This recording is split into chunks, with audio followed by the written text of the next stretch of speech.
नमस्कार। आज हम रक्षा मंत्री राजनाथ सिंह की जो हालिया चीन यात्रा हुई है उस पर बात करेंगे और शंघाई सहयोग संगठन मतलब एससीओ की रक्षा मंत्रियों की बैठक पर भी। ये चिंगदाओ में हुई थी 26-27 जून को। जी। दिलचस्प बात यह है कि जून 2020 की जो गलवान घाटी वाली घटना हुई थी उसके बाद ये उनकी पहली चीन यात्रा थी। हाँ, काफी समय बाद। हमारे पास इस पर एक लेख के कुछ खास अंश हैं, तो आज हम समझेंगे कि इस यात्रा की अहमियत क्या थी, भारत चीन की जो द्विपक्षीय बातचीत हुई उसमें क्या निकला और एससीओ बैठक में क्या हुआ, भारत का क्या स्टैंड रहा। बिल्कुल। और ये समझना जरूरी है क्योंकि ये यात्रा हुई भी ऐसे समय पर है जब भारत चीन संबंधों में तनाव तो बना ही हुआ है। सही कहा। तो रक्षा मंत्री राजनाथ सिंह और उनके चीनी समकक्ष एडमिरल डोंग जून, इनके बीच जो बातचीत हुई वो तो काफी अहम रही होगी। जी हाँ, बहुत महत्वपूर्ण सीधी बातचीत हुई दोनों के बीच। हाँ, और सुनने में ये भी आया है कि इस बातचीत में हमारे रक्षा मंत्री ने सीमा पर तनाव कम करने और मतलब रिश्ते सुधारने के लिए एक 4 सूत्रीय फॉर्मूला भी रखा। जी बिल्कुल, एक 4 पॉइंट फॉर्मूला। ये क्या थे 4 पॉइंट्स? कुछ खास था इनमें? हाँ, देखिए ये चारों पॉइंट सीधे तौर पर बॉर्डर पर स्थिरता लाने पर ही फोकस करते थे। पहला तो ये कि जो 2024 का डिसएंगेजमेंट समझौता था, हाँ। उसका पूरी तरह पालन हो। अच्छा, जो पहले हुआ था। जी, जो कुछ खास जगहों से सेनाएं पीछे हटाने पर था। दूसरा, शांति बनाए रखने के लिए लगातार डी-एस्केलेशन मतलब तनाव कम करने की कोशिशें चलती रहें। तीसरा, एक स्थायी समाधान के लिए सीमाओं का जो सीमांकन है वो जल्दी पूरा किया जाए। और चौथा, जो शायद सबसे अहम है, वो ये कि जमीनी स्तर पर ठोस एक्शन लेके 2020 के बाद जो एक विश्वास की कमी आई है ना, उसको भरा जाए। ये विश्वास की कमी वाला पॉइंट काफी जरूरी लगता है। क्या ये सिर्फ सीमा मैनेजमेंट की बात है या इसका कोई, आप कह सकते हैं, डिप्लोमेटिक एंगल भी है? देखिए, ये सिर्फ सीमा प्रबंधन से तो आगे की बात है। ये 4 बिंदु असल में वो जो 2020 के बाद भरोसा टूटा है ना, उसे फिर से जोड़ने की एक डिप्लोमेटिक कोशिश दिखाते हैं। इसमें जमीन पर स्थिरता और हाई लेवल बातचीत दोनों पर जोर है। अच्छा। और इसी कॉन्टेक्स्ट में रक्षा मंत्री ने अपने चीनी काउंटर पार्ट को 22 अप्रैल के पहलगाम आतंकी हमले की जानकारी दी और उसके बाद जो भारत ने ऑपरेशन सिंदूर चलाया था 7 मई को पाकिस्तान में आतंकी नेटवर्क के खिलाफ, उसके बारे में भी बताया। ओके। इसे उन्होंने सीमा पार आतंकवाद पर भारत का सैद्धांतिक पक्ष कहा। और एक और बात, उन्होंने एडमिरल डोंग जून को बिहार की पारंपरिक मधुबरी पेंटिंग भी भेंट की। अरे वाह। हाँ, तो ये दिखाता है कि मुश्किल मुद्दों पर बातचीत के साथ साथ वो सांस्कृतिक कूटनीति वाला पहलू भी चल रहा है। अच्छा, तो एक तरफ तो ये कोशिशें चल रही थी सीमा पर तनाव कम करने की, लेकिन दूसरी तरफ जो बहुपक्षीय मंच था एससीओ, वहां भारत ने काफी सख्त रुख अपना लिया। जी हाँ, बिल्कुल। वहां क्या हुआ? सुनने में आया है कि भारत ने जॉइंट स्टेटमेंट पर साइन करने से मना कर दिया। हाँ, ये काफी बड़ा कदम था। भारत ने एससीओ रक्षा मंत्रियों की बैठक के संयुक्त बयान पर दस्तखत करने से साफ इनकार कर दिया। लेकिन क्यों? क्या वजह थी?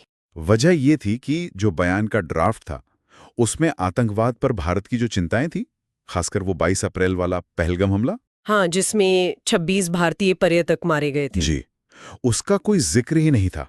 जबकि उसी ड्राफ्ट में पाकिस्तान में जो 11 मार्च को जफ्फार एक्सप्रेस अपहरण हुआ था, उसका जिक्र शामिल था। ओह, तो मतलब भारत को ये लगा कि उसके खिलाफ जो इतना बड़ा आतंकी हमला हुआ उसे नजरअंदाज किया जा रहा है। बिल्कुल, भारत ने इसे पाकिस्तान के नैरेटिव के हिसाब से माना।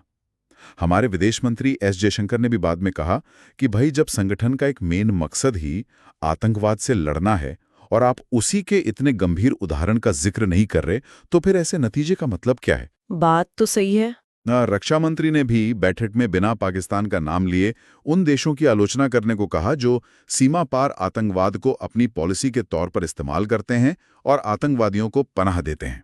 लेकिन एससीओ तो आम सहमति मतलब कंसेंसस से काम करता है ना, तो फिर भारत की बात क्यों नहीं मानी गई? क्या किसी ने विरोध किया? हाँ, यही मुश्किल है एससीओ की। फैसले सर्वसम्मति से होते हैं, तो माना यही जा रहा है कि किसी एक सदस्य देश ने, शायद पाकिस्तान ने, विरोध किया होगा।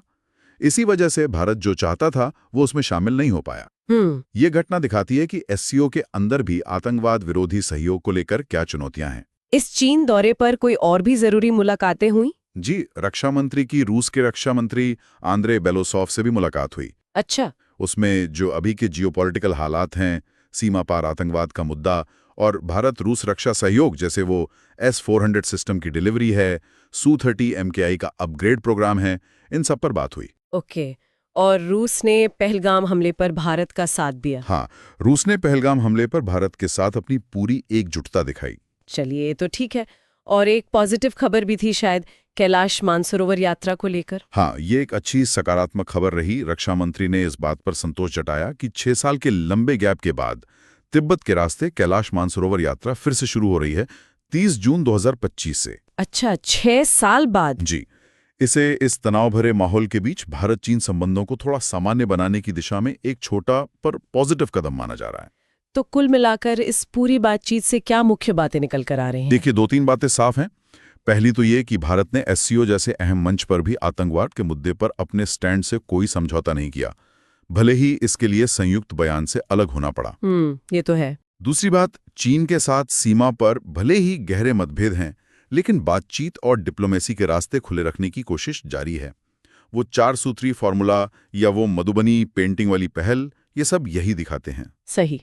और तीसरी, कैलाश मानसरोवर यात्रा का फिर से शुरू होना ये मुश्किल हालात में भी कहीं ना कहीं उम्मीद जगाता है कि शायद रिश्ते सुधरें। और आखिर में एक सवाल जो शायद हमारी श्रोताओं के मन में भी आए, एससीओ में ये जो संयुक्त बयान पर सहमति नहीं बन पाई, क्या ये इस संगठन के मतलब एससीओ के आतंकवाद विरोधी एजेंडे के भविष्य पर कोई बड़ा सवाल खड़ा करता है? हाँ, ये सवाल तो बनता है। और क्या ये दिखाता है कि भारत अब भविष्य में ऐसे मल्टीलैटरल मंचों पर अपनी जो मुख्य चिंताएं हैं उनको लेकर और ज्यादा मुखर होगा, भले ही आम सहमति ना बने? इस पर सोचना काफी दिलचस्प होगा। बिल्कुल, ये सोचने वाली बात है।